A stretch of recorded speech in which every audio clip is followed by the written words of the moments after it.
আমি অর্ণব, আর আপনারা দেখছেন তাতাই ব্লগ। সকাল সকাল চলে এসেছি একদম হাওড়া স্টেশনে। এসে দেখলাম আমাদের অরেঞ্জ কালারের বন্দে ভারত দাঁড়িয়ে আছে।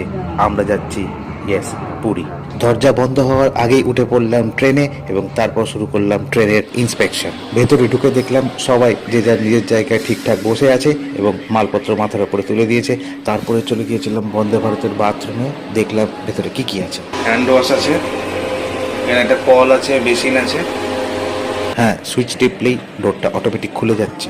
ঠিক টাইমে উঠতে না পারলে কিন্তু এই ডোরটা একদম টাইমে অটোমেটিক বন্ধ হয়ে যাবে। একদম 6:10 গেট বন্ধ হয়ে গেল, ট্রেন ছেড়ে দেবে।